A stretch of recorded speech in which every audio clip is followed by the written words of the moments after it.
तेने ब्रह्मादिकमये मुह्यन्ति यक्षराय तेजो वर्मिदं यथा विनिमयो यच्छति सग्रोमिषा धन्नासेन सदा निरस्तकहकं सत्यं परं धीमहि धर्मपूजिता कैष्टववस्तु परमो निमत्स शरणं सतं वेदं वस्तवमत्र वस्तु शिवदं तपत्रयोमूलनम्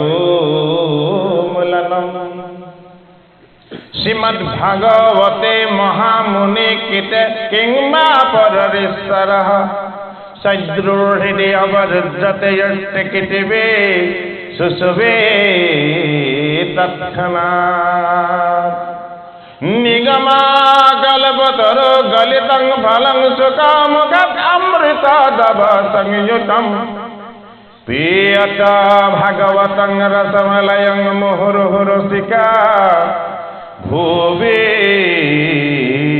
भावुका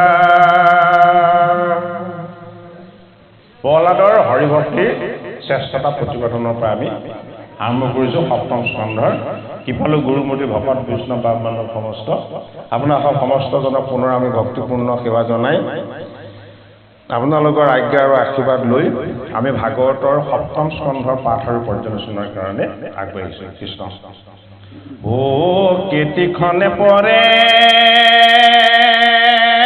দেহ এটাৰো নাহি থিতি এ পাৱে মহাফল যদি কৰয় ভকতি হে হৰিপদ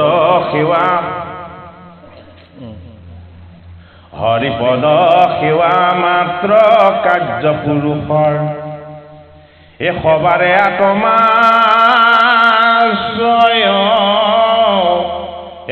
হৃদয়ছ ইন্দ্ৰিয়ৰ সুখতৱা স্বয়লোক যত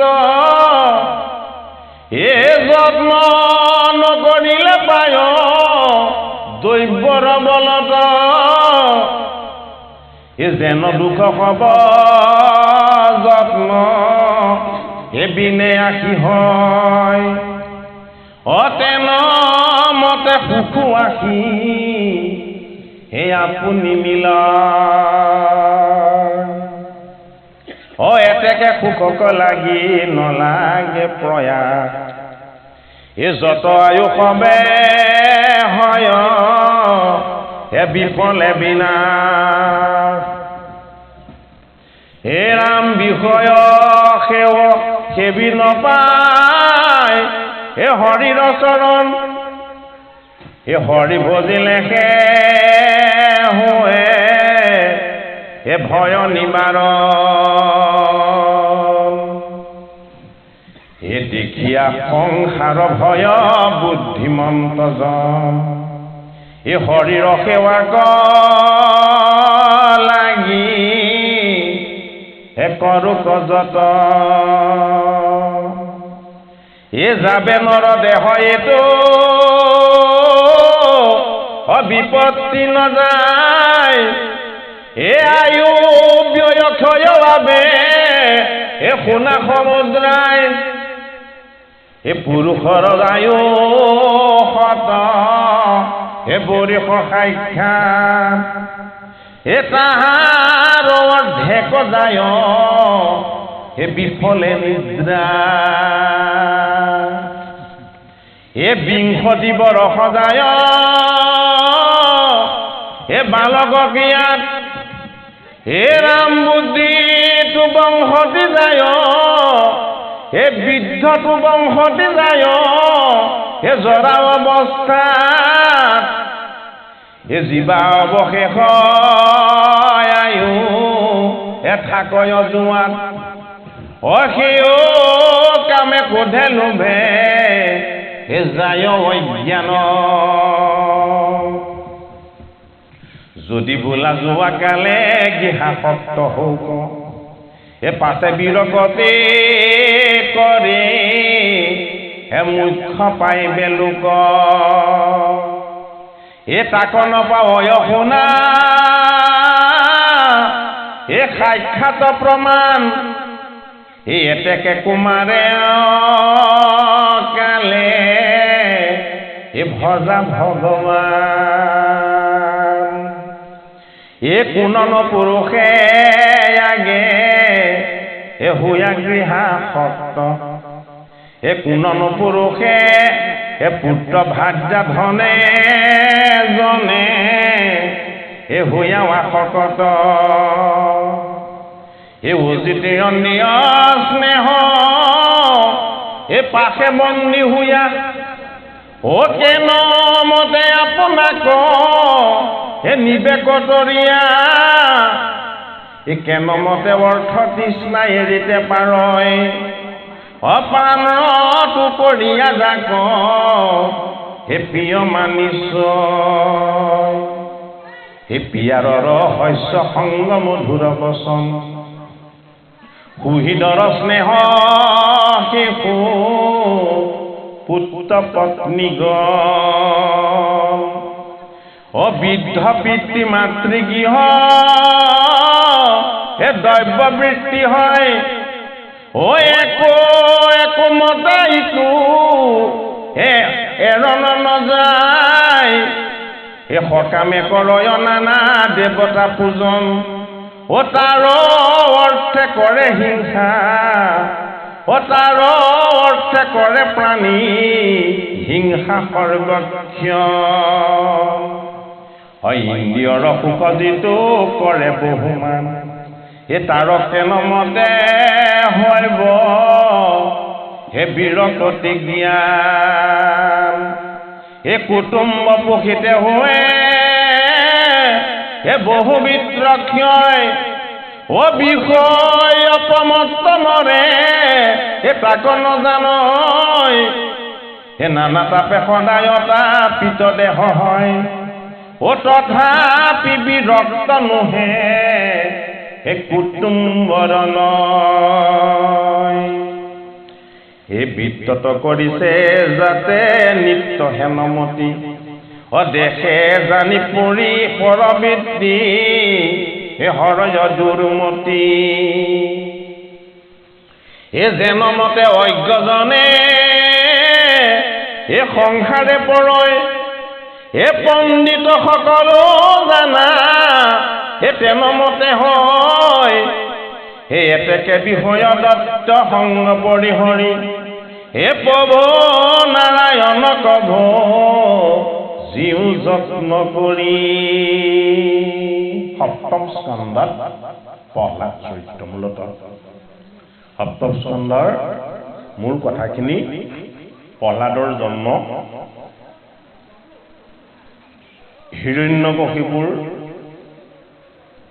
ব্ৰহ্ম সাধনাৰ কাৰণে যাত্ৰা কৰাৰ পাছত হিৰণ্যকশিপুৰ দৈত্যসকল দুৰ্বল হৈ পৰিলে যিহেতু তেওঁ সাধনালৈ গ'ল সাধনালৈ যোৱাৰ কাৰণে দৈত্যকুলটো কি হৈ গ'ল দুৰ্বল হ'ল তাৰমানে তেওঁলোকক নিৰাপত্তা দিবলৈ ৰজাৰ অভাৱ হ'ল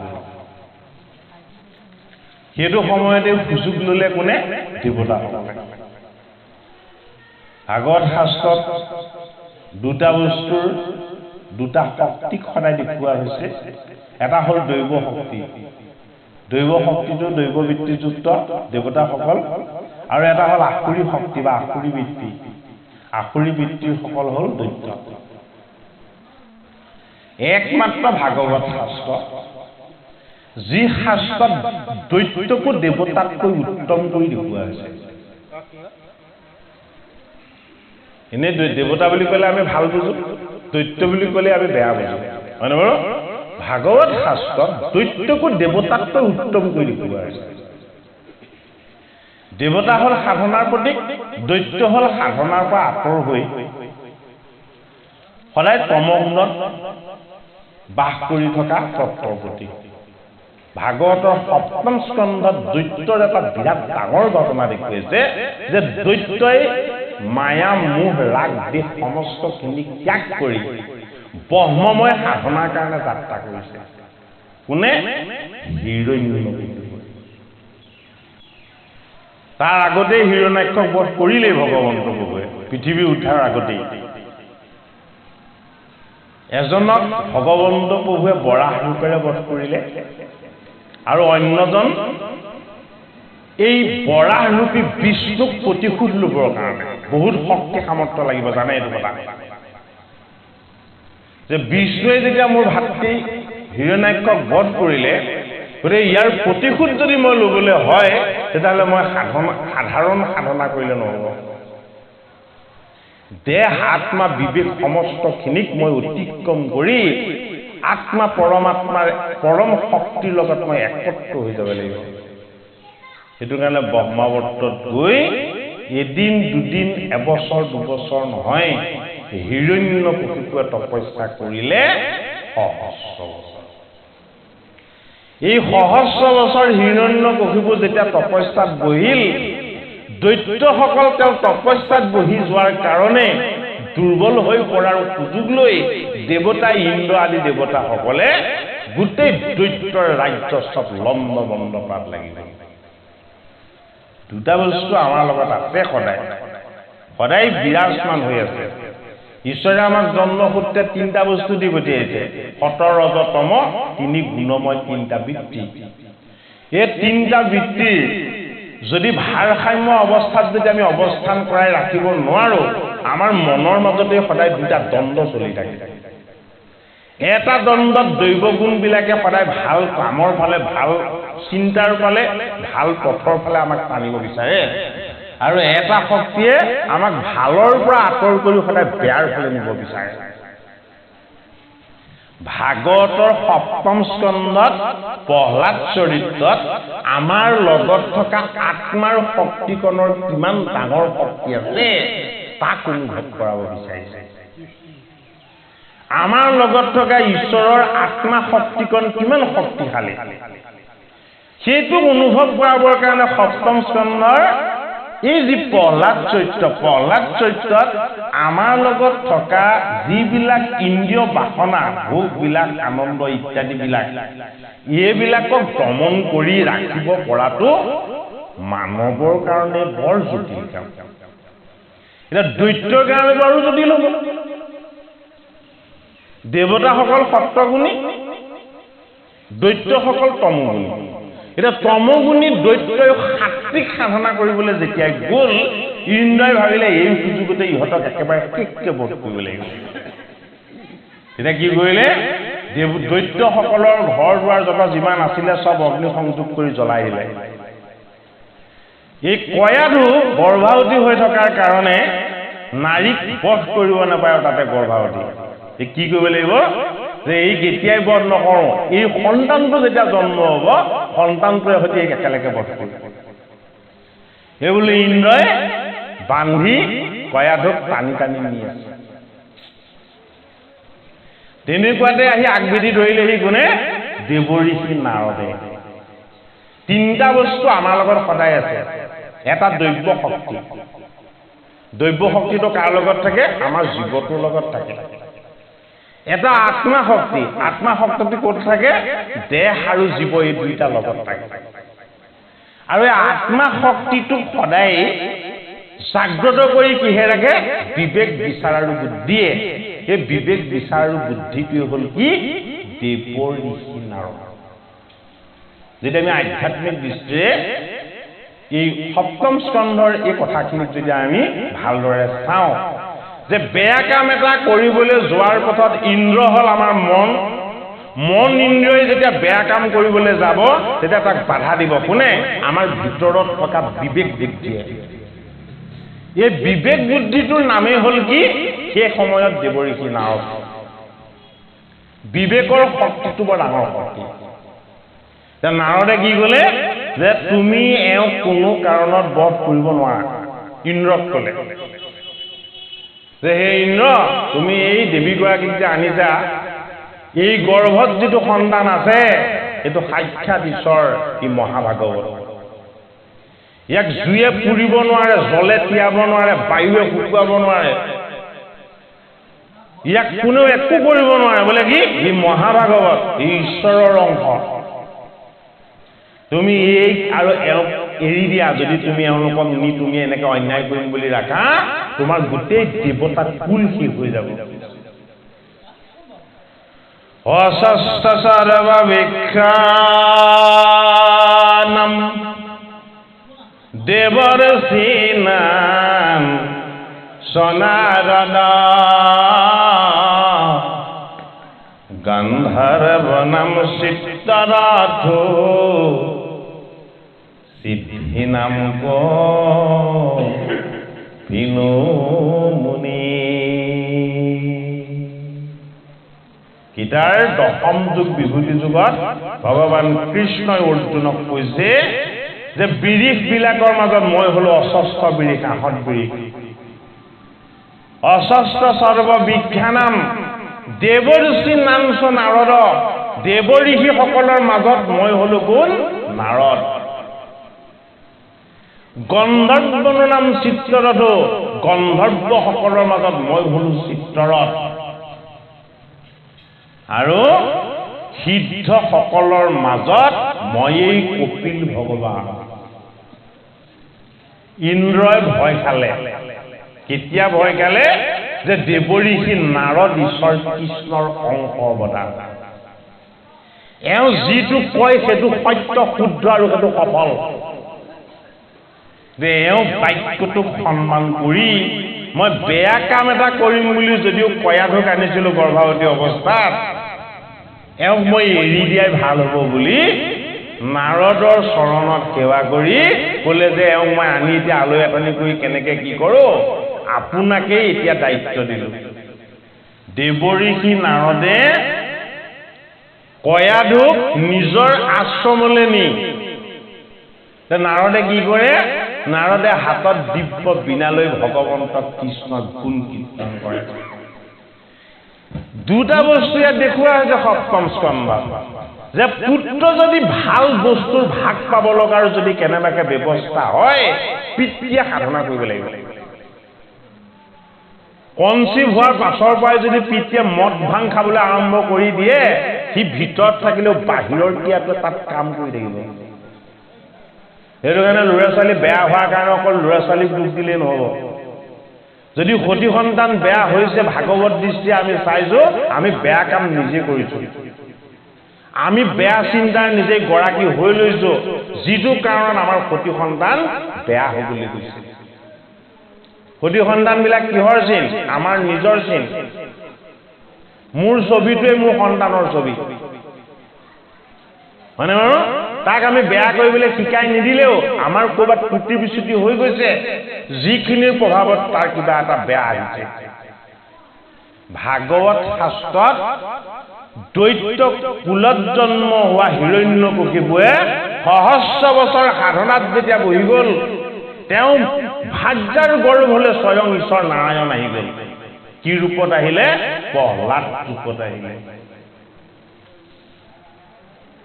ভগৱন্ত প্ৰভুৰ মহিমা আৰু ভগৱন্ত প্ৰভুৰ তত্ত্ব প্ৰহ্লাদক গৰ্ভত থাকোঁতে দেৱঋষি নাৰদে কি দিছে ভাগৱত তত্ত্ব দিছে ঈশ্বৰ তত্ত্ব দিছে মাতৃ কয়াধুৱে কান্দি কান্দি ভগৱন্তৰ গুণ কীৰ্তন শ্ৰৱণ কৰে আৰু প্ৰহ্লাদে মাতৃৰ গৰ্ভত থাকোঁতেই আনন্দেৰে ঈশ্বৰৰ সেই গুণ কীৰ্তন পান কৰে নিৰ্দিষ্ট সময়ত যেতিয়া প্ৰহ্লাদৰ জন্ম হ'ব 10 মাহ অন্যটো সন্তান জন্ম হ'ব লাগে মানে বাৰু প্ৰহ্লাদ মাতৃৰ গৰ্ভত সহস্ৰ বছৰ থাকিলে ও সহস্ৰ বৰিষ মানে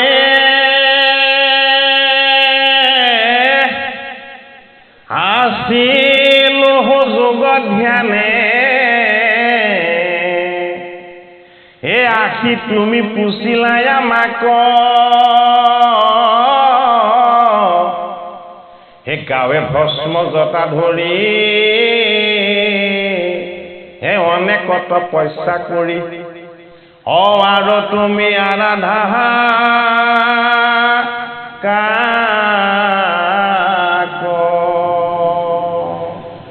পাৰ্বতী ভাগ যায় স্বামী শিৱক সুধিছে গাত ভস্ম সানি 1000 বছৰ তুমি চকু মুদি তপস্যা কৰি আছা কাক কৰা তপস্যা মানে প্ৰহ্লাদ মাতৃৰ গৰ্ভত থাকোঁতে ভগৱত প্ৰাপ্তিৰ কাৰণে হিৰণ্যকশিপুৱে 1000 বছৰ তপস্যা কৰিছে 1000 বছৰ পিতৃ তপস্যাত থকাৰ কাৰণে পুত্ৰ আত্মা ৰূপতে মাতৃৰ গৰ্ভত বাস কৰি আছে নেবাহেও নকমেও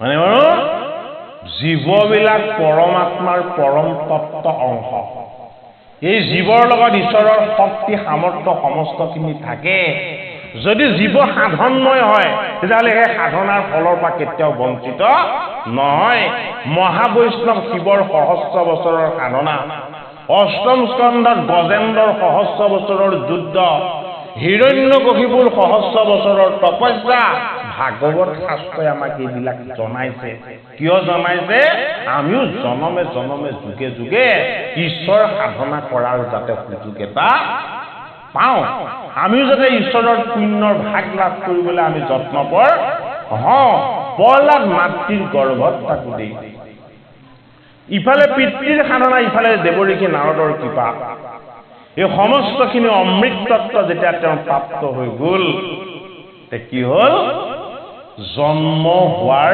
5 বছৰৰ পৰাই ঈশ্বৰক তেওঁ একান্তভাৱে ভক্তি কৰিবলৈ ল'লে পিতৃয়ে বিষ্ণুক স্মৰণ কৰিবলৈ নিদিয়ে গুৰুৱে মুখ্য সুখৰ আনন্দ লাভ কৰা শাস্ত্ৰ নিশিকায় বন্ধনকাৰী বামানয় শাস্ত্ৰহে শিকায় প্ৰহ্লাদক কি লাগে বামানয় নালাগে কি লাগে মুখ্যকামী নিৰ্গুণ তত্ত্ব লাগে অকল প্ৰহ্লাদে মুখ্য লাভ কৰিলে হ'ব জানো প্ৰভুৰ পৰম কৃপা কেৱল প্ৰহ্লাদেই পালে গোটেই দৈত্যকুলটো উদ্ধাৰ হ'ব জানো এজন সাধকৰ সাধনা আৰু এই সাধনাৰ যিটো ফল এই ফলটো অমৃতময় হৈ গোটেই দৈত্যকুলটো পাব লাগিব সেইটো কাৰণে দৈত্যকুলত জন্ম হৈও প্ৰহ্লাদ বৈষ্ণৱ তেওঁ বৈষ্ণৱ হোৱাৰ লগতে তেওঁৰ পুত্ৰ তেওঁৰ নাতি বলিও বৈষ্ণৱ মানে বাৰু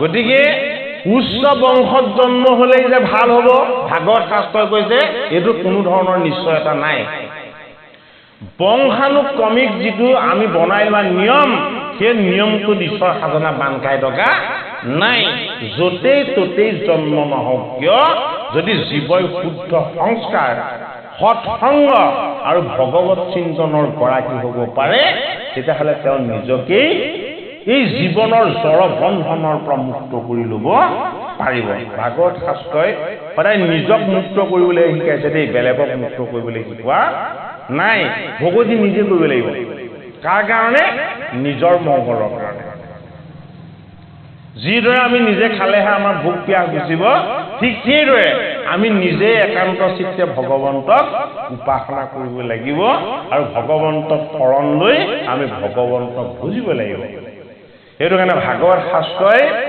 এই দৈত্য শিশুসকলক প্ৰহ্লাদে ভগৱান ঈশ্বৰ কৃষ্ণৰ ভক্তিৰ তত্ত্বটো যে কিমান পুণ্যৱান আৰু কিমান লাভৱান কিমান পাৱনকাৰী সেই সম্পৰ্কত যুক্তি আগবঢ়াই গৈছে যে তোমালোকে দৈত্যকুলত জন্ম হৈ আকৌ মৃত্যু হ'ব আকৌ জন্ম হ'ব আকৌ মৃত্যু হ'ব এই জন্ম মৃত্যুৰ আয়াজাত বন্ধনৰ চক্ৰটোলৈ তোমালোক আহি থাকিব লাগিব কিন্তু এই জন্ম মৃত্যুৰ আয়াজাত চক্ৰটোলৈ আহি থাকোঁতে যদি তোমালোকে মহাহৰিক যদি বুজিবলৈ অভ্যাস কৰা ঈশ্বৰ কৃষ্ণক যদি তোমালোকে উপাসনা কৰিবলৈ অভ্যাস কৰা তোমালোকৰ দেহৰ সুখৰ কাৰণে আৰু ভোগৰ কাৰণে তোমালোক প্ৰকাণ্ড দৈত্য হৈছা তোমালোকে এই দেহৰ সুখ আৰু ভোগক যদি বৈৰাগ্য ভাৱলৈ অতিক্ৰম কৰাই তোমালোকে যদি পৰমাত্মাৰ সুখ আৰু আনন্দৰ যদি অকণমান প্ৰীতি সাধনৰ কাৰণে যত্নপৰ হোৱা তেতিয়াহ'লে কি হ'বা দৈত্য কুলত জন্ম হোৱা স্বত্তেও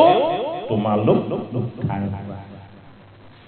ভগৱন্ত প্ৰভুৰ বাংময় মূৰ্তি এই ভাগৱত শাস্ত্ৰ এই ভাগৱত শাস্ত্ৰই সমস্ত জনকেই বেদান্ত দৰ্শনৰ আধ্যাত্মিক ঈশ্বৰ তত্ত্বৰ জ্ঞানখিনি আমাক দিব বিচাৰিছে ইয়াত থকা বাস্তৱিক যিখিনি ঈশ্বৰ ভক্তিৰ শিক্ষা সেই শিক্ষাখিনিক আমি ল'লে আমি শৈশৱৰ পৰাই হৰি ভক্তি কৰিবলৈ অনুশীলন কৰিব পাৰিম সেইটো কাৰণে এটাইতকৈ ডাঙৰ এটা অনুশীলন কি হৰি ভকতিৰ অনুশীলন হৰি ভকতিৰ অনুশীলনটো যদি নিয়মীয়া কৰি দিয়া হয় তেতিয়া কি হ'ব তেতিয়া তাৰ প্ৰভাৱটো দীৰ্ঘস্থায়ী হ'ব এদিন ভাগৱত শুনিলোঁ তাৰপাছত 365 দিন ঈশ্বৰক মনতেই নেপেলালোঁ হয়নে তে এদিন খাই এমাহ নোখোৱাকৈ থাকিলে অৱস্থাটো কি হ'ব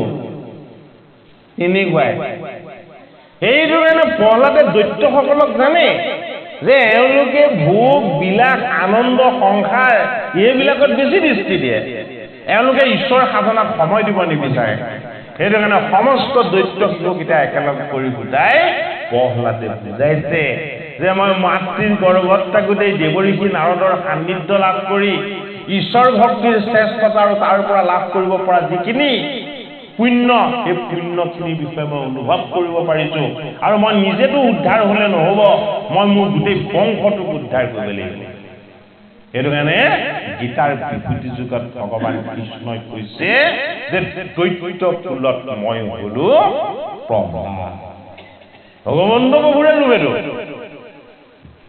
দৈত্য কুলত প্ৰহ্লাদ এইটো কাৰ ৰূপ ভগৱন্ত প্ৰভুৰে ৰূপ গতিকে এটা জীৱই যদি গুৰুৰ সংগ পায় ভাগৱত বস্তুৰ ভাগ পায় তেতিয়াহ'লে সেই জীৱ কি হ'ব পাৰে হৰিময় হৈ যাব পাৰে এইটো এটা ভাগৱত শাস্ত্ৰৰ বিশ্বাস ঠিক আছে বাজনা আকৌ পাঠখন আৰম্ভ কৰক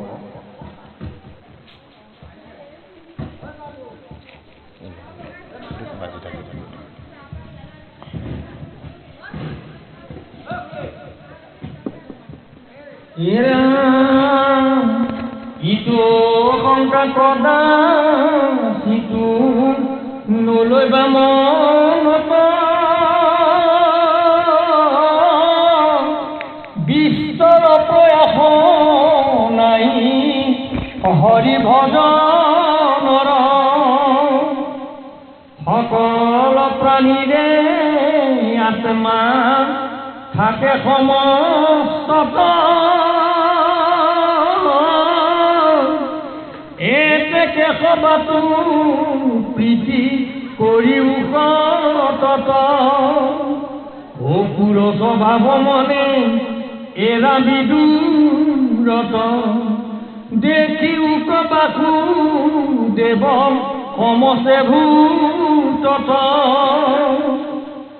এবে অল্পকালে তুষ্ট হৈব কৃপাময়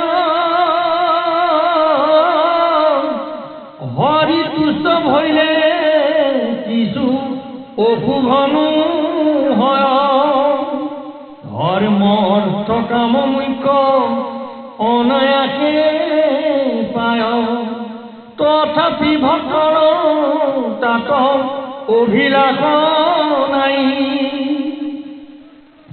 যিটো হৰিপদ যশ নিৰন্তৰে গায়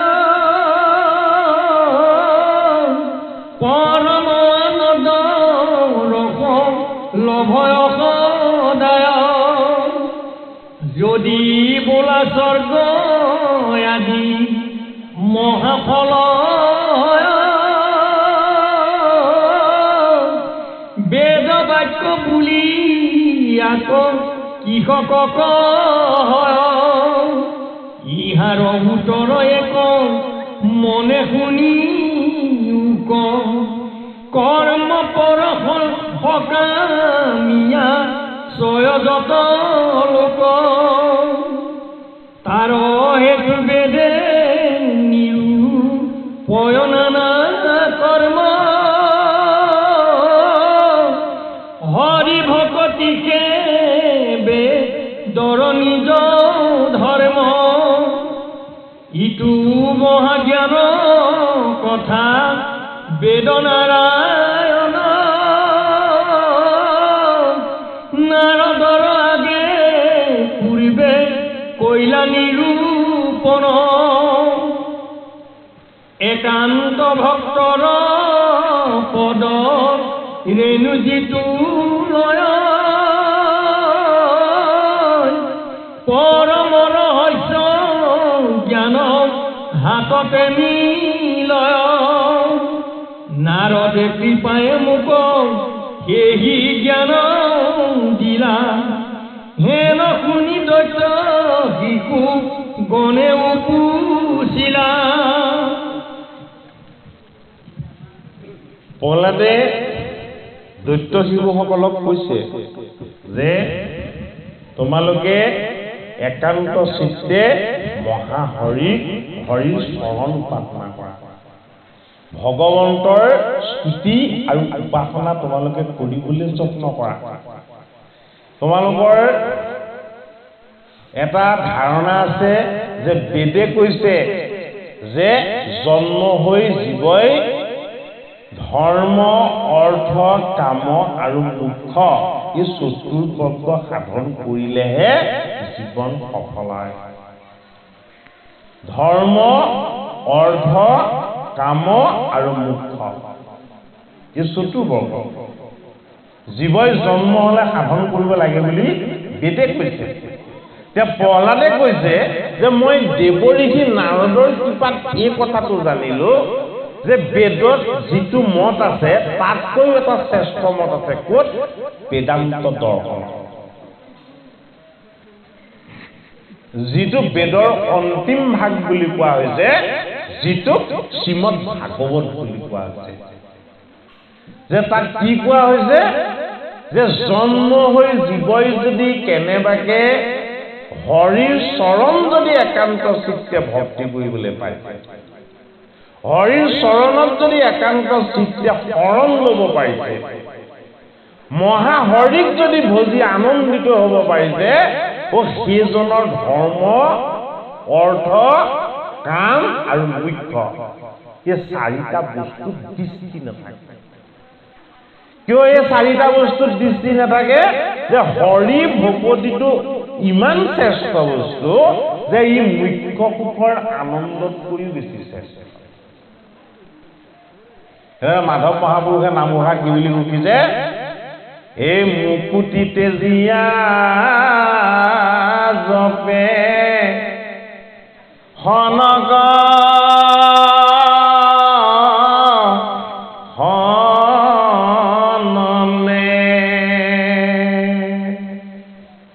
সনক সনন্দ সনাতন সনত কুমাৰ এই চাৰিজন সিদ্ধ প্ৰথম ব্ৰহ্মাৰ পুত্ৰ ব্ৰহ্মাই প্ৰথম আত্মাৰূপী পুত্ৰ সৃষ্টি কৰিছে দেহৰূপী পুত্ৰ সৃষ্টি কৰা নাই। কিহেৰে সৃষ্টি কৰিছিলে? তেওঁ সহস্ৰ বছৰ তপস্যা কৰি সাধনা কৰি যেতিয়া তেওঁ ব্ৰহ্মাৱৰ্তত থাকি তেওঁ বৈকুণ্ঠ দৰ্শন কৰাৰ কৃপা লাভ কৰিছিলে। বৈকুণ্ঠত যেতিয়া ভগৱন্ত প্ৰভুৰ পাৰিষদসকলে বৈষ্ণৱ ভকতসকলে ভগৱন্তৰ চাৰিওফালে ঘূৰি ঘূৰি হাতত কৰতাল লৈ নৃত্য কৰি কৰি ভগৱন্ত প্ৰভুৰ আনন্দত যেতিয়া বিভোৰ হৈ চকু পানী ফুটিছিলে,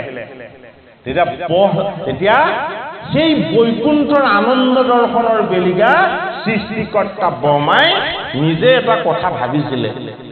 কি ভাবিছিলে? যে বৈকুণ্ঠৰ বৈভৱ স্বৰূপ এই ঈশ্বৰ তত্ত্বৰ ভাগত সদায় আনন্দৰ বন্যা বুৱাই থাকিব পৰা যদি সন্তান মই যদি কেনেবাকে নমাই আনিব পাৰো, তেতিয়া কি হ'ব?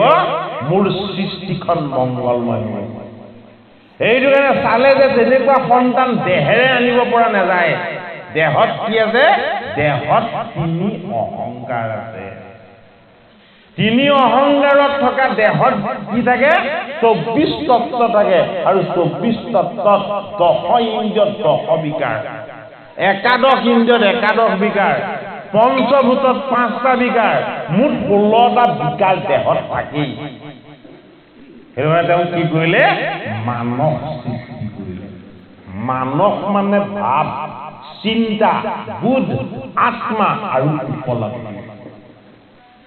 এই মানস সৃষ্টি কৰিলে হয়, কিন্তু তেওঁলোক ৰূপত দেখা দিবলৈ বাধ্য হৈ গ'ল। কি হ'ল?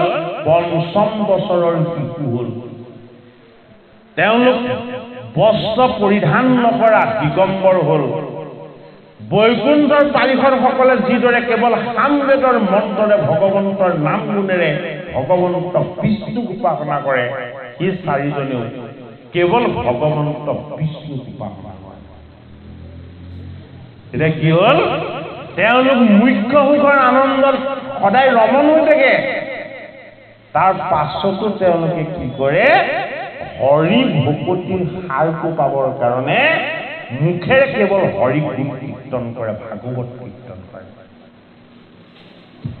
প্ৰহ্লাদে দৈত্যকুলত জন্ম হৈ তেওঁলোকৰ শিশুসকলক কৈছে যে বৈকুণ্ঠৰ ঈশ্বৰ তত্ত্বৰ যিটো প্ৰবাহমান আনন্দ, এই আনন্দটো ব্ৰহ্মাই নমাইছিলে 4টি পুত্ৰ ৰূপত। আৰু সেই 4জন পুত্ৰৰ সনত কুমাৰৰ ওচৰতে গৈ নাৰদে কি লৈছিলে? ব্ৰহ্মময় ঈশ্বৰ তত্ত্বৰ জ্ঞান লৈছিলে। সেই কথাখিনি আজি কম। দেৱঋষি নাৰদে তেওঁ দিব্য বীণালৈ বৈকুণ্ঠ ধামলৈও যাব পাৰে। তেওঁ যোৱাত কোনো বাধা নাই। কিয়? তেওঁ গুণৰ পৰা মুক্ত, নিৰ্গুণ। যি বস্তু আত্মাৰূপ নিৰ্গুণ নিৰাকাৰ তত্ত্বত ৰমণ হৈ থাকে, সি গুণক অতিক্ৰমী নিৰ্গুণ তত্ত্বৰ লগত এক হৈ যাব পাৰে। সেইটো কাৰণে দেৱঋষি নাৰদে গীতা পালে, ভাগৱত পালে, ৰামায়ণ পালে, মহাভাৰত পালে, উপনিষদ পালে, বেদান্ত দৰ্শন পালে, কিন্তু আত্মতত্ত্বটো পোৱা নাই। আত্মতত্ত্বটো কোনে জানে? আত্মতত্ত্বটো কেৱল এজনে জানে। কোনে জানে? সনত কুমাৰে জানে। এই সনত কুমাৰৰ ওচৰত যেতিয়া তেওঁ আত্মতত্ত্বৰ জ্ঞান ল'বলৈ গ'ল, তেতিয়া সনত কুমাৰ আদি 4 ক্ষেত্ৰত তেওঁ সেৱা কৰি কৈছে যে আপোনালোক ব্ৰহ্মাৰ প্ৰথম পুত্ৰ, মোতকৈ বহুত বয়োজ্যেষ্ঠ। আপোনালোকে জন্ম হোৱাৰ পৰাই কেৱল ব্ৰহ্মময় ঈশ্বৰৰ গুণ কীৰ্তন আৰু উপাসনাৰে সৈতে আপোনালোকে নিজেও শুদ্ধ হৈছে আৰু জগত ব্ৰহ্মাণ্ডকো শুদ্ধ কৰি ৰাখিছে। কিন্তু মই আজি আপোনাৰ পৰা কি ল'বলৈ আহিছো? আত্মতত্ত্বৰ পৰম জ্ঞান ল'বলৈ আহিছো। সনত কুমাৰে দেৱঋষি নাৰদক সুধিলে যে আত্মতত্ত্বৰ জ্ঞান ল'বলৈ হ'লে তুমি কিবা অলপ জানিব লাগিব। তুমি কি কি জানা মোক কোৱা। নাৰদে ক'লে, মই 4 বেদ জানো, 14 শাস্ত্ৰ জানো, 18 পুৰাণ জানো, ৰামায়ণ জানো, মহাভাৰত জানো, জ্ঞান বিজ্ঞান তদং ৰহস্য জানো। সনত কুমাৰে হাঁহি হাঁহি কৈছে যে তুমি একোৱেই নাজানা। এই বস্তুটোকে আত্মতত্ত্ব বুলি কোৱা হৈছে। সেইটো কাৰণে নাৰদে আত্মতত্ত্বটোৰ কথা ল'বলৈ গ'ল সনত কুমাৰৰ ওচৰত, আৰু সনত কুমাৰৰ ওচৰত তেওঁ যিখিনি জানো সেইখিনি যেতিয়া ক'লে, তেওঁ সনত কুমাৰে হাঁহি হাঁহি কৈছে যে তুমি একোৱেই নাজানা, তোমাৰ গোটেই পাত্ৰটোৱে খালী হৈ আছে। গতিকে আজি তোমাৰ এই খালী পাত্ৰটোত মই আত্মতত্বৰ ঈশ্বৰ জ্ঞান কি কৰিম? পূৰ্ণ কৰিম।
তাহান চৰিত্ৰ সুদা কিন্ধু তাতে ক্ৰিয়া কৰি দীন বন্ধু চাৰি পুৰকাৰ তৃণ সমক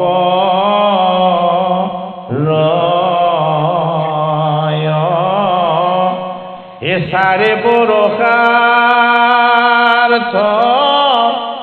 তৃণ সমক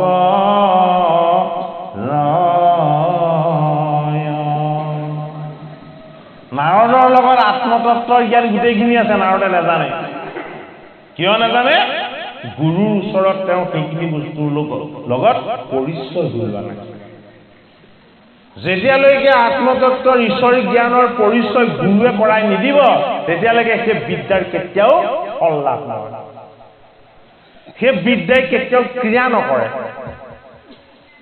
সেইটো কাৰণে বিদ্যা ক'ৰ পৰা ল'ব লাগিব? গুৰুৰ পৰা ল'ব লাগিব। বিশেষত আত্মবিদ্যা, ঈশ্বৰ বিদ্যা, আধ্যাত্ম বিদ্যা। আধ্যাত্ম বিদ্যা যদি কেনেবাকৈ গুৰুৰ পৰা লোৱা নহয়, তেতিয়াহ'লে যিমান কৰি থাকিলেও তাৰ পৰা একো ফল লাভ নহয়।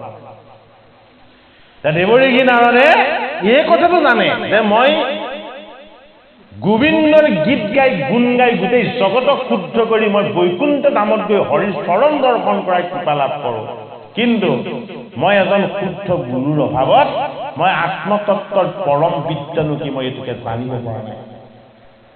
তেতিয়া সনত কুমাৰৰ ওচৰত তেওঁ গৈ শৰণ ল'লে। তেতিয়া সনত কুমাৰে তেওঁক বুজাই কৈ দিলে যে তুমি মই এই যত যিমানবিলাক এতিয়ালৈকে জন্ম হৈছো, এই জগতলৈ আহিছো, আমি প্ৰত্যেকেই ঈশ্বৰৰে তত্ত্ব, আত্মতত্ত্ব। তুমি নিজক আজিৰ পৰা জানি ল'বা। কি বুলি? তুমি বুলি নাজানিবা, ঈশ্বৰ বুলি জানিবা। নাৰদক কি বুলি জানিবলৈ ক'লে? যে আজিৰ পৰা তুমি নাৰদ নহয়, আজিৰ পৰা তুমি নিজেই ভগৱান। বোলে এই কথাটো কাৰ কৃপাত জানিলো বুলি ক'বা? তোমাৰ কৃপাত জানিলো বুলি তুমি নাভাবিবা, তোমাৰ গুৰুৰ কৃপাত জানিছো বুলি ভাবিবা। আৰু এই পৰিচয়টো কৰাই দিয়া মই গুৰু, তোমাৰ ঈশ্বৰ। তেতিয়া নাৰদৰ আৰু আনন্দৰ সীমা নাইকিয়া হ'ল যে মই মোৰ এই পৰম আত্মতত্বৰ, ঈশ্বৰ তত্বৰ পৰম পবিত্ৰ জ্ঞানটো মই কাক দান কৰিম? দিব্য বীণালৈ নৃত্য কৰি কৰি গোটেই জগতত সেই জ্ঞানকে বিলাবলৈ যত্ন কৰিলে, কিন্তু এতিয়া কোনেও বুজি নাপায়। নাৰদে সকলোকে আত্মতত্বৰ জ্ঞানেই দিব বিচাৰিছে, কিন্তু এতিয়া কোনেও বুজি নাপায়। তেওঁ ভাবিলে এই জন্ম হোৱা জীৱবিলাকে আত্মতত্বৰ জ্ঞানটো বুজি নাপাব। এই জন্ম নোহোৱা জীৱ যদি ক'ৰবাত আছে, মই তাক গৈ এই আত্মতত্বৰ ঈশ্বৰ জ্ঞানটো দিব লাগিব। তেনে কাক দিলেগে কয়াধুৰ গৰ্ভত থকা এই প্ৰহ্লাদ নামৰ জীৱটোক দিলেগে আত্মতত্বৰ জ্ঞান ভাগৱতৰ ৭ম স্কন্ধ ভাগৱতৰ ১০ লক্ষণৰ উতি নামৰ যিটো লক্ষণ এই উতি নামৰ লক্ষণত পৰে ভাগৱতৰ ৮ম স্কন্ধ কিহত পৰে মনন্তৰ নামৰ যিটো লক্ষণ এই মনন্তৰ লক্ষণত পৰে উতি মানে কি সন্তৰ ক্ৰোধ আৰু অহংকাৰত এই জগত শুদ্ধ কৰি জগতক পবিত্ৰ কৰি পেলোৱাৰ যিটো ব্যৱস্থা সেইটো কাৰণে ৭ম স্কন্ধত কি হৈছে হিৰণ্যকশিপু আগৰ জন্মত বৈকুণ্ঠৰ পাৰিষদ হোৱা সত্ত্বেও গোটেই জীৱনটো কেৱল শত্ৰুতা কৰিলে কাৰ লগত ভগৱন্ত বিষ্ণুৰ লগত পৰম দুৰ্বৃত্ত আত্মতত্ত্ব ৭ম স্কন্ধত পৰম দুৰ্বৃত্ত আত্মতত্ত্বস্বৰূপ ঈশ্বৰ তত্ত্বটোক এই জীৱবিলাকে ভূমিভাগত আহি জন্ম লৈ ভাগৱত কথা শ্ৰৱণ কীৰ্তন কৰি তাক যাতে ভালদৰে হৃদয়ংগম কৰি ল'ব পাৰে সেইটো কাৰণে ভাগৱতৰ ৭ম স্কন্ধত কি দিছে প্ৰহ্লাদ চৰিত্ৰ প্ৰ মানে প্ৰভাৱ পোহৰ আত্মা জ্যোতি লাভ মানে আনন্দ আত্মাৰ যিটো পৰম পবিত্ৰ আনন্দ সত্তা এই আনন্দ সত্তাটোৰ নাম হ'ল কৃষ্ণ আৰু এই আনন্দ সত্তাৰে এটা পৰম পবিত্ৰ ৰূপ হ'ল কি প্ৰহ্লাদ ৭ম স্কন্ধত প্ৰহ্লাদ চৰিত্ৰই আমাকো বুজাব বিচাৰিছে আমিও প্ৰহ্লাদৰ দৰে পবিত্ৰ ঈশ্বৰৰে অংশ এটি শুদ্ধ জীৱ আমিও প্ৰহ্লাদে যেনেকে হৰিভকতি কৰি জীৱন্ত কালতে মুখ্য সুখৰ আনন্দ লাভ কৰিছে আমিও তেনেদৰে হৰিভকতি কৰি হৰিক বুজি এই জীৱন্ত কালতে আমি মুখ্য সুখৰ আনন্দ অতিক্ৰম কৰি হৰি সুখৰ আনন্দত এক হৈ যোৱাৰ যিকণ কৃপা এই কৃপাকণ আমি ভাগৱত শাস্ত্ৰ ভকত আৰু ভগৱানৰ পৰা লাভ কৰিব পাৰিম ৭ম স্কন্ধত দৈত্য শিশুসকলৰ মনত আত্মপ্ৰত্যয় আৰু আত্মবিশ্বাস জাগ্ৰত কৰিছে ভাগৱত শাস্ত্ৰই দেৱতাসকলকতো সহজে পাৰিব প্ৰত্যয় নিয়াব কাৰণ দেৱতাসকল সত্যগুণী কিন্তু দৈত্যসকল কি দৈত্যসকল তমোগুণী গতিকে তমোগুণী বুলি দৈত্য বুলি কাক কৈছে ভাগৱতে আমাক কৈছে আমিয়ে প্ৰত্যেকে হিৰণ্যকশিপুৰ বংশত জন্ম লৈছো বাস্তৱ দৃষ্টিৰে যি জীৱৰ ৰিপুময় বাসনা আছে সি হিৰণ্যকশিপু যি জীৱৰ লগত অজ্ঞান অবিদ্যাৰ মোহ আছে সি হিৰণ্যাক্ষ আৰু যি এই দুটা বিকাৰৰ পৰা মুক্ত হ'বলৈ যত্ন কৰিছে সেয়া হ'ল ভক্তি তাৰ নাম হ'ল প্ৰহ্লাদ সেইটো কাৰণে বিষ্ণু বৈষ্ণৱত নাহি কিছু ভেদ দুয়োৰো কথায় কৰে পাত কৰস্কন্ধ ভাগৱত শাস্ত্ৰভাগ আৰম্ভ হৈছে কিহেৰে সুত সৌনক সংবাদে যিভাগ ভাগৱত শাস্ত্ৰ আমি শ্ৰৱণ কীৰ্তন কৰি ঈশ্বৰ সেৱা সুখৰ আনন্দৰ অকণমান ভাগ লাভ কৰিব পাৰিছো এই শাস্ত্ৰভাগ আৰম্ভ হৈছে সুত সৌনক সংবাদেৰে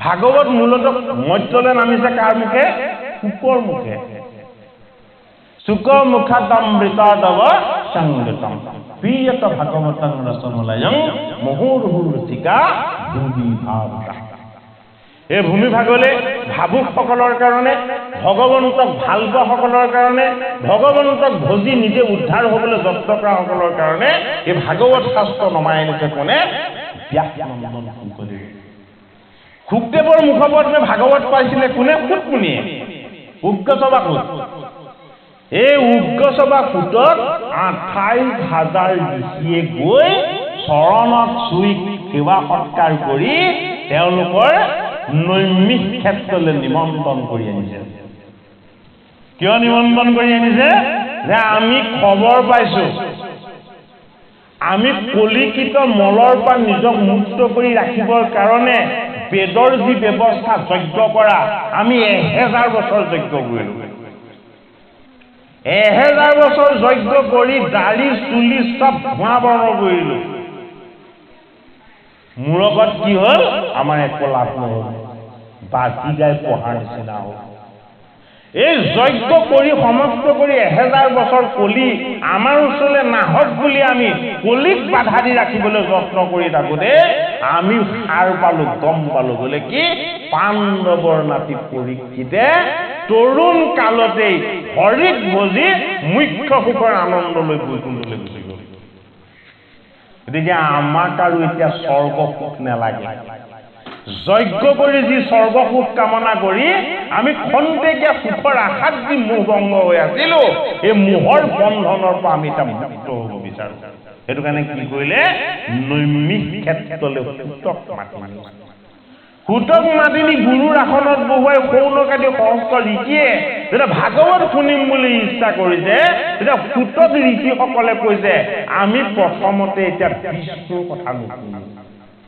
ভাগৱত কাৰ শাস্ত্ৰ? বৈষ্ণৱ আৰু বিষ্ণুৰ শাস্ত্ৰ। আমি প্ৰথমতে বিষ্ণুৰ কথা নুশুনো, কৃষ্ণৰ কথা নুশুনো। যিজন বৈষ্ণৱে 7 দিন ভাগৱত শুনি তৰুণ কালতে এই দেহৰ মোহ এৰি বৈকুণ্ঠ ধামলৈ যাব পাৰিলে, আমি সেই যেন উত্তম পবিত্ৰ বৈষ্ণৱজনৰ জন্ম কথা কি বুজাইছে? কেৱল ভগৱান কৃষ্ণৰ কথা মানেই যে আমাক মোক্ষদান কৰিব পৰা কথা এনে নহয়। ভগৱান কৃষ্ণক একান্তভাৱে ভক্তি কৰি, ভগৱান কৃষ্ণৰ গুণনামক শ্ৰৱণ কীৰ্তন কৰি আনন্দৰে জীৱনৰ দুখ দুৰ্দশা দান্তনাৰ পৰা যি জীৱমুক্ত হৈ আত্মসুখৰ পৰম আনন্দ যিজনে জীৱন্ত কাৰণতে লাভ কৰি বৈষ্ণৱ হ'ব পাৰিছে, সেই বৈষ্ণৱজনৰ পুণ্যময় চৰিত্ৰ যদি আমি শ্ৰৱণ কৰোঁ, তেতিয়াও আমাৰ পুণ্য লাগে। ভাগৱতে আমাক এক বাস্তৱ যিটো জড় নহয়, যিটো কাল্পনিক নহয়, যিটো অবাস্তৱ নহয়। ভাগৱত শাস্ত্ৰই আমাক আত্মতত্বৰ ঈশ্বৰৰ যিটো বোধ, এই বোধটো বাস্তৱ দৃষ্টিৰে দিব বিচাৰিছে। সেইটো কাৰণে অবাস্তৱ অলিক সুখ কল্পনা কৰি যজ্ঞ কৰা ঋষিসকলৰ মুখ ভংগ হৈ গ'ল। যে আমি যি বস্তু নাপাইছিলো সেই বস্তু পাবলৈ হ'লে আমি তাক গুৰুৰ কাষ চাপিব লাগিব।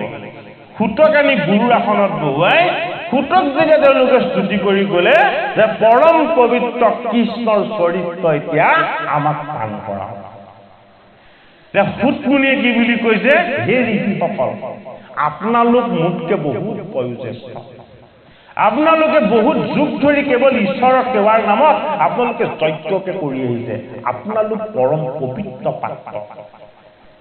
মোৰহে মহাভাগ্য বোলে কি মই আপোনালোকৰ দৰে ঋষিসকলৰ চৰণ সেৱা কৰিবলৈ এটা সুযোগ পাইছো। গতিকে গুৰুজন কেনেকুৱা হ'ব লাগিব? গুৰুজনে শিষ্যক ঈশ্বৰ জ্ঞান কৰিব পাৰিব লাগিব। ভাগৱত শাস্ত্ৰই আমাক সেই শিক্ষাটো দিছে যে মই গুৰুৰ আসনত থাকিলো বুলিয়ে যে মই আটাইতকৈ ওপৰত, এই অহংকাৰটো গুৰুৰ লগত থাকিব নালাগিব। শিষ্যজনৰ লগতো তেওঁ যিমান শিকিলেও, যিমান জানিলেও, যিমান বুজিলেও মই গুৰুজনৰ কৃপাতহে কিবা এটা পাইছো, এই নমনীয় অনুভৱটো তেওঁৰ মনৰ মাজত থাকিব লাগিব। ভাগৱত আমাৰ মানৱৰ জীৱন শাস্ত্ৰ। এই শাস্ত্ৰই আমাক নম্ৰ, ভদ্ৰ, বিনয়ী আৰু কোমল হ'বলৈ সদায় শিক্ষা দিয়ে। এই শাস্ত্ৰই কাকো অহংকাৰী হ'বলৈ কেতিয়াও শিক্ষা দিয়া নাই। 1000 বছৰ যজ্ঞ কৰি যজ্ঞৰ অহংকাৰ ত্যাগ কৰি সৌনকাদি সহস্ৰ ঋষিয়ে অকুলীন সূতৰ চৰণত পৰি পেলাই ক'লে যে আমাক ভাগৱত অমৃত পান কৰা। সেইটো কাৰণে ভাগৱত অমৃত পান কৰিবলৈ পোৱাটো এটা জীৱৰ কাৰণে বহুতটা জনমৰ পুণ্য সাধনাৰ ফল। এই পুণ্য সাধনাৰ ফলৰ কাৰণে সূতে কৈছে ঋষি সমাজক কি বুলি, যে মই পৰম পবিত্ৰ হলো, মই ভাগ্যৱান হলো আৰু মোৰ মহাভাগ্য উদয় হ'ল। বোলে সেই ঋষিসকল, আপোনালোকে মোৰ মুখপদ্মে জগতৰ হৰি কৃষ্ণৰ অমৃতময় চৰিত্ৰ আপোনালোকে শ্ৰৱণ কৰিম বুলি ক'লে। আপোনালোকে শুনিম বুলি কোৱাৰ কাৰণে মই অমৃতময় কৃষ্ণৰ চৰিত্ৰ এতিয়া মই আপোনালোকক কোৱাৰ সুযোগ পাইছো। আৰু আপোনালোকে যে কৈছে যে কিয়নো প্ৰথমতে মই বৈষ্ণৱৰ চৰিত্ৰহে ক'ব লাগে, এই সম্পৰ্কে তেতিয়া সৌনকাদি ঋষিয়ে গুৰু সূতক কৈছে যে বৈষ্ণৱৰ চৰিত্ৰ শ্ৰৱণ কৰি আমাৰ কায় বাক্য মন শুদ্ধ কৰি লোৱাৰ পাছত আমি 10ম স্কন্ধত কৃষ্ণ চৰিত্ৰ শ্ৰৱণ কৰিম।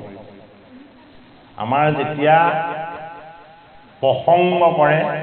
প্ৰসংগ কৰোঁতে যেতিয়া নাম দুটা ধৰে তেতিয়া প্ৰথম আৰম্ভণিটো বাবাদা কেনেকৈ কৰে আপুনি মোক কৈ দিয়কচোন। প্ৰসংগটো আৰম্ভণিটো তাতে তত্ত্বটো আছে। প্ৰসংগৰ আৰম্ভণি কৰোঁতে একদম প্ৰথম আৰম্ভণি গুৰুজনা গীত এইবিলাক গাব। এই যে নাম যে কৃষ্ণ কৃষ্ণ কৃষ্ণ কৃষ্ণ ৰাম জয় জয় ৰাম, লাহে লাহে লাহে লাহে কৃষ্ণ কৃষ্ণ ৰাম জয় জয় ৰাম, কৃষ্ণ হৰি ৰাম ৰাম ৰাম অনন্ত অচ্যুত সনাতন নাৰায়ণ ৰাম। সুৰ ধৰি আপুনি যেনেকৈ গায় তেনেকৈ কওকচোন, তাত এটা তত্ত্ব আছে। কৃষ্ণ কৃষ্ণ কৃষ্ণ কৃষ্ণ জয় জয় রাম, কৃষ্ণ কৃষ্ণ রাম জয় জয় রাম রাম জয় জয় রাম রাম জয় জয় রাম রাম জয় জয় ৰাম। আমি যেতিয়া জুই জ্বলাওঁতে প্ৰথম কেইডালমান খেৰ গোটাই লওঁ, তাত জুইচলা কাঠিটো মাৰি জুইকুৰা প্ৰথম ধোঁৱাবলৈ আৰম্ভ কৰে। কৰেনে নকৰে বাৰু? তাৰ পাছত যেতিয়া আমি তাক জ্বলাবলৈ যত্ন কৰোঁ, আমি তাত বেছি খৰি জানি দিলোঁ। চাব, খৰিবোৰ সেৰেঙাকৈ দিওঁ, হয়নে? প্ৰসংগৰ প্ৰণালীটো তদ্ৰুপ। খুব কোমলকে অত্যন্ত বিনম্ৰ ভাৱেৰে কৃষ্ণ কৃষ্ণ ৰাম, হয়নে নহয়? হয়নে? আমাৰ লগত থকা আগৰ জনমৰ, পূৰ্ব জনমৰ, এই জনমৰ যিমানবিলাক সঞ্চিত পাপ আমাৰ লগত জমা হৈ আছে, এই পাপটোক চকুৰে নেদেখা বস্তু, ইয়াক কোনেও চকুৰে নেদেখে। এই পাপটোক সদায় পুৰিব পাৰে কিহেৰে? আত্মাৰ শক্তিৰে। ইমান সঞ্চিত পাপ আছে আমাৰ লগত, পৰমাত্মাৰ যিটোক আমি এটম বুলি কওঁ। এটম বোমা কিমান ভয়ানক! এবাৰ যদি কেনেবাকৈ ক'ৰবাত ফুটি যাবলৈ হয় কি হ'ব? 100 বছৰলৈকে তাৰ প্ৰভাৱ থাকিয়ে যাব, হয়নে বাৰু?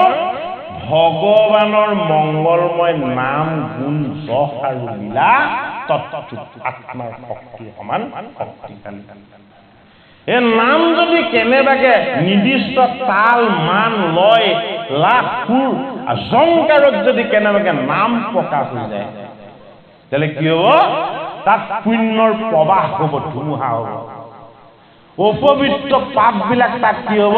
ভস্ম হৈ যাব, ছাই হৈ যাব, হয়নে বাৰু? গতিকে য'ত অক্সিজেন বেছি থাকে সেই ঠাইৰ মানুহৰ স্মৃতি শক্তি ভাল হয়। সেইটো কাৰণে এতিয়া কি কৰিছে?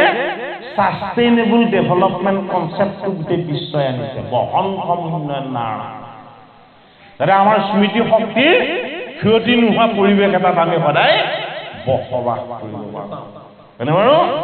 অক্সিজেনে নহয়, গোটেই বায়ুটোক শোধন কৰি দিব পৰাৰ যিটো ব্যৱস্থা, সেই ব্যৱস্থাটো হ'ল শব্দ। শব্দ যদি সুশৃংখলিত, সুমধুৰ, সুললিত, মধুময় আৰু অমৃতময় হয়, তেতিয়াহ'লে বায়ু শোধন কৰি দিয়ে। কিন্তু ভাগৱত শাস্ত্ৰই কি কৰে? গংগাৰ পাৰ ৰচনা কৰে, নৈমিষ ক্ষেত্ৰ ৰচনা কৰে, পাপৰ অৰণ্যবিলাক পুৰি পুণ্যৰ প্ৰবাহমান গংগা এই ভাগৱত শাস্ত্ৰই ধুৱাই আনিব পাৰে। সেইটো কাৰণে যিমানে দিন বাগৰিছে, গীতা আৰু ভাগৱতৰ প্ৰসংগ সমানে গভীৰ হ'বলৈ লৈছে। সমানে মানুহে এই বস্তুৰ প্ৰতি শ্ৰদ্ধা আৰু ভক্তিটো বেছি গভীৰ কৰিবলৈ লৈছে। কিয়? এইবিলাক হ'ল সনাতনী বস্তু। এইবিলাক বস্তুৰ কোনোদিন ক্ষয় নহয়, বৃদ্ধি নহয়। ঈশ্বৰ তত্ত্ব হৈ অমৰত্ব এইবিলাক বস্তুৰ লগত সদায় আছে। সপ্তম স্কন্ধৰ প্ৰহ্লাদ চৰিত্ৰই আমাৰ লগত থকা ঋতুময় বাসনাৰূপী হিৰণ্যকশিপু, আমাৰ লগত থকা অজ্ঞান অবিদ্যা তমগুণী মায়ামোহ ৰূপী হিৰণ্যাক্ষ, এই বস্তুবিলাকক দুৰ্বল কৰি পেলাব লাগিব। আমাৰ ভিতৰত লুকাই থকা আত্মা ঈশ্বৰৰ পৰম সুখৰ আনন্দ প্ৰহ্লাদ ৰূপী ভক্তিকণ এদিনৰ কাৰণে নহয়, দুদিনৰ কাৰণে নহয়, জীৱন থকালৈকে আমাৰ ভক্তিৰ বন্তি গজি উজ্জ্বল কৰি আমি জ্বলাই ৰাখিবলৈ যত্ন কৰিব লাগিব। সেইটো কাৰণে আমাক কি লাগিব? প্ৰথম লাগিব নিজৰ ইচ্ছা, দ্বিতীয়তে লাগিব গুৰুৰ কৃপা, তৃতীয়তে লাগিব ভকত বৈষ্ণৱৰ সংগ। এই গোটেইখিনি পোৱাৰ পাছত কি লাগিব? গীতা ভাগৱত শাস্ত্ৰ।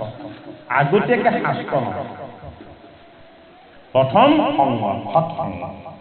সৎসংগ পোৱাৰ পাছতে শাস্ত্ৰ ক্ৰিয়াত্মক হ'ব। নহ'লে ঘৰত পঢ়ি শাস্ত্ৰ অধ্যয়ন কৰি কোনো কেতিয়াও শাস্ত্ৰজ্ঞ হ'ব নোৱাৰে।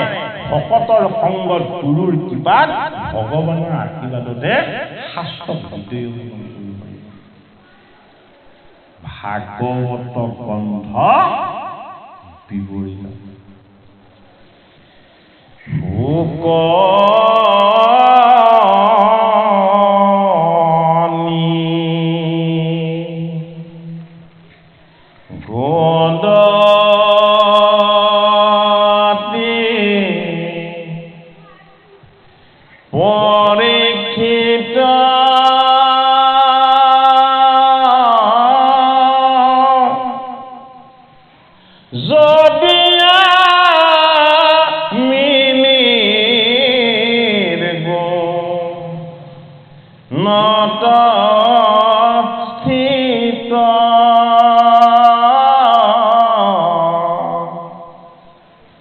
তথাপি উত্তম শ্লোক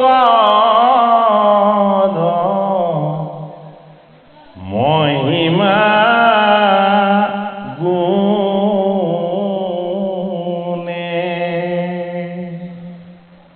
হে বৎস ভৈলৱাৰ মূৰচিত ভাগৱত গ্ৰন্থ বিৱৰিত এ পৰম আনন্দে পঢ়িলো আমি শুনে এ পৰম আনন্দে পঢ়িলো আমি শুনে।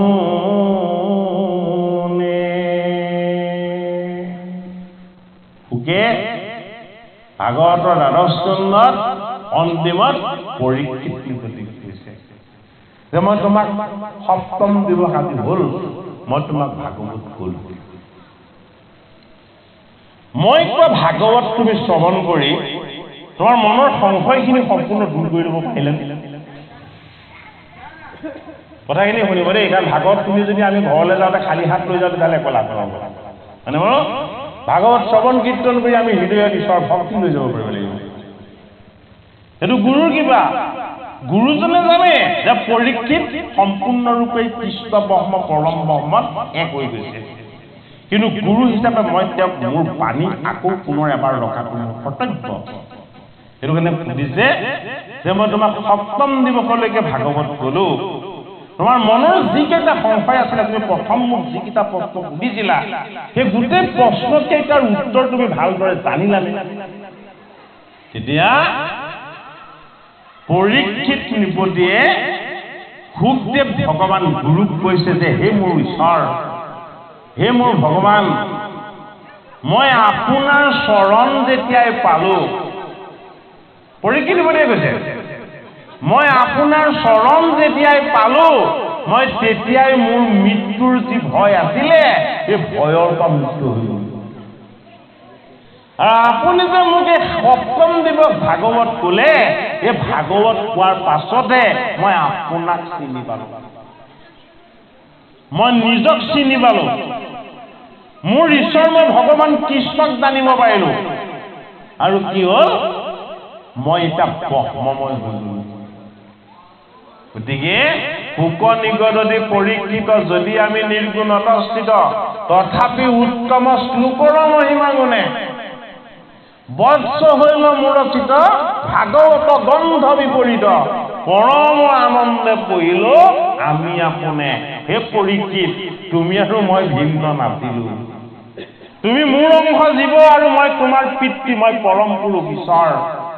সদায় তুমি আৰু মই একেলগে আছিলো, কিন্তু তুমি গুণময় জীৱৰ তত্ত্বলৈ অহাৰ কাৰণে তুমি জন্ম আৰু মৃত্যুৰ বন্ধনত বান্ধ খাই ৰৈ গলা।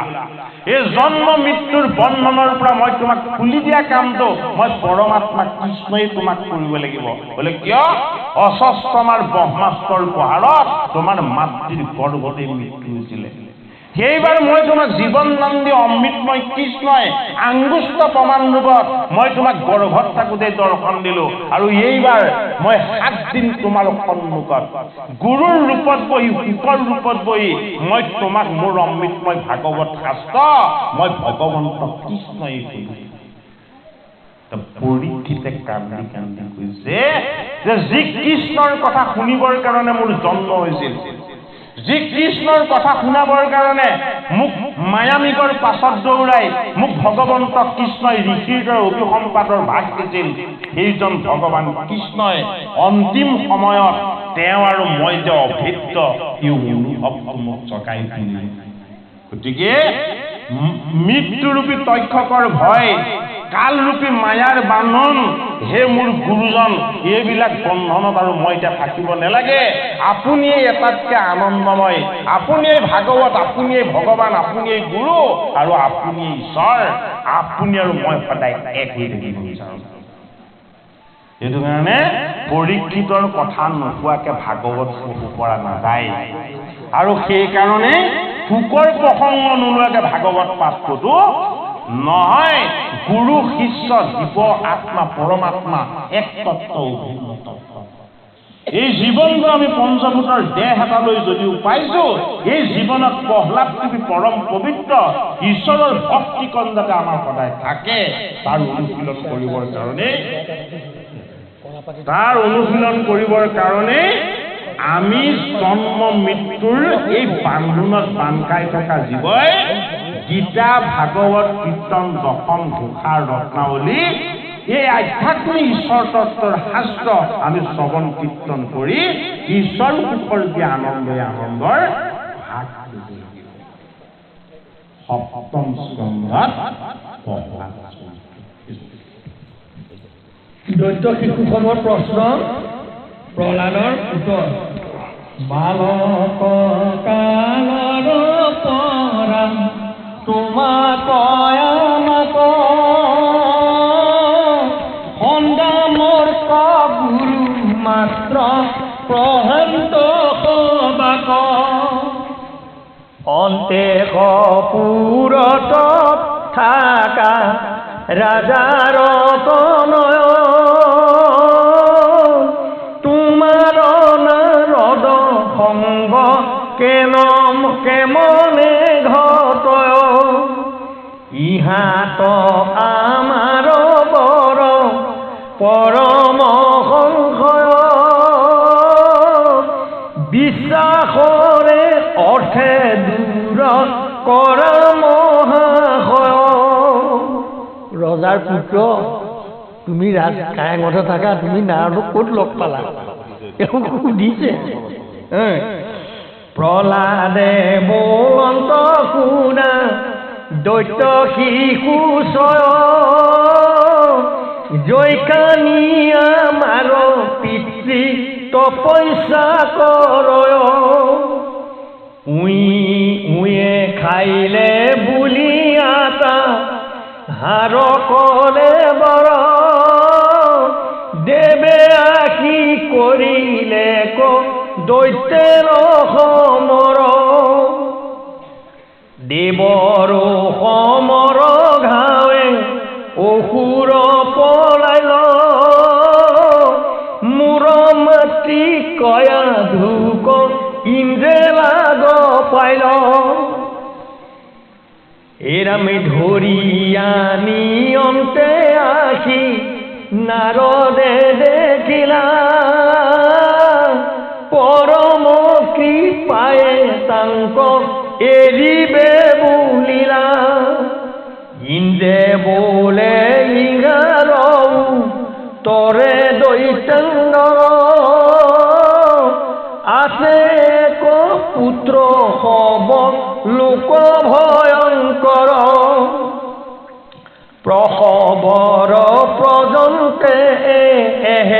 ৰোকমূৰ ঠাই পাছে পুত্ৰ মাৰি তাংক দিবৰু বিদায় নাৰদে বোলন্তয়ান নাহি কিছু দায় মহাভাগৱত গুণ মন্দিৰ সদায় তোমাৰ হাতত এন্তে নুহিবন্ত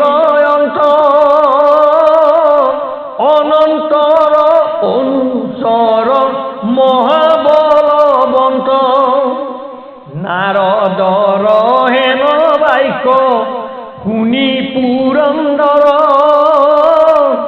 দেৱ ঋষি বচনক কৰি আসাদৰ অনন্তৰ প্ৰিয় মুক্ত কৰিয়া ভকতি মাতৃক প্ৰণামী গৈলা স্বৰ্গত সম্প্ৰতি